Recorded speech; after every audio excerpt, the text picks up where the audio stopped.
Hey you guys, welcome back to the channel. This is the House of Paul and I am your host. You guessed it, I'm Paul. Okay, here's a question, statement, and a fact. Cell phones in state prisons, are they hazardous? I say fuck yeah they are. Check it out, here's the reasons why. Multiple reasons, but on top of the list, inmate on inmate assaults.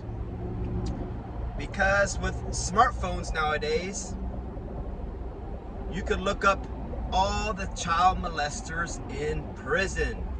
So your bunkie or the guy walking the yard, Mr. Billy Badass. Yeah, can anybody check out Mr. Jones here? Oh shit, this guy is a 288.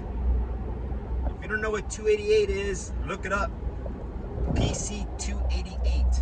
This guy's got convicted for PC 288. He's got to get off the yard.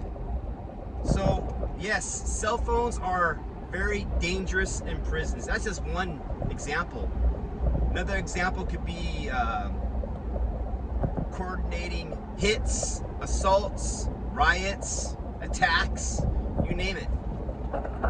But I get it, because cell phones let you, if you're doing a lot of time, let you disconnect from the prison, lock yourself in the cell, and you could watch movies all day long. Keep up on current events, family, friends, YouTube videos, getting ready to get out on parole. So I get that. Now, when I was at the prison, and I worked there from 1998 to 2003, I remember having a cell phone, of course, but the cell phones back then were so expensive, it was too new. Nobody brought them into prison. And the rate plans back then, this is to tell my age, and if there's any guys there, see if you can relate. My plan, I had like 200 minutes for the month, and after 7 p.m. was free. And of course the weekends. So I had nights and weekends free, and I had 200 minutes. Nowadays, it's not even by the minutes, I think it's all through the data. So yes, cell phones are dangerous. And cell phones got a lot of correctional officers in a wreck, bringing them in, losing them inside there, selling them to the inmates. It's just a bad thing all the way around. If you need the money, you're a correctional officer, you're watching this, you need the dough to sign up for overtime, but don't put yourself at that's anatomy for a setup. So yes, cell phones are bad for a state prison. Now, if you're on parole, this is a tip for the parolees. If you're on parole and your agent does not trip about your cell phone, like I supervise sex offenders last 5 years, right? So I never really tripped on their cell phone. Now, it was part of their special conditions of parole not to view or have access to pornography. But I very rarely checked their cell phone. That was part of the rope. I gave them a long rope. Here you go. There's your cell phone. But some of these guys, they thought they were outsmarting me, having 2 phones. Never really did, because I knew it.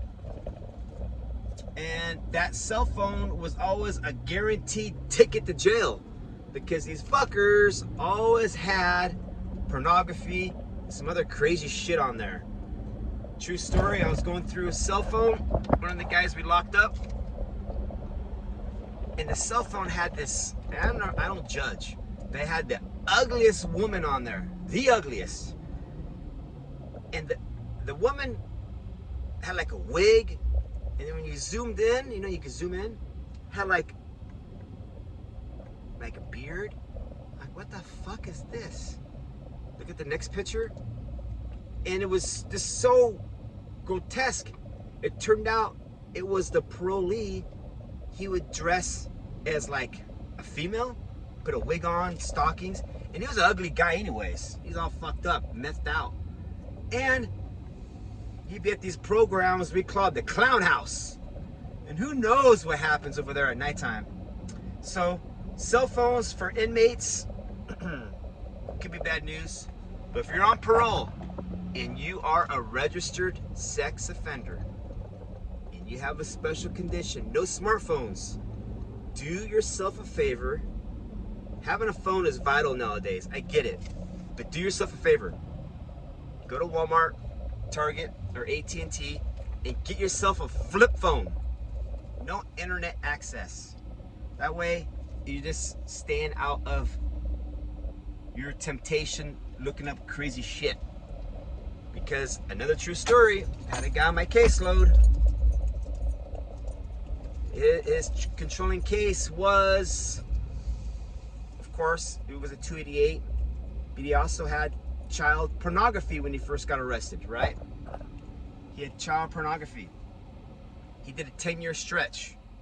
10 years. He did 10 years. So, gets out on parole. The local police department, they do parole search. And their idea of, again, there's a disconnect between police and parole. His idea of, or the officer's idea of a parole search, which it still counts, he just searched the parolee's phone. When you search the phone, first thing to do is look up the web history. And pow, he had all kinds of child porn on there.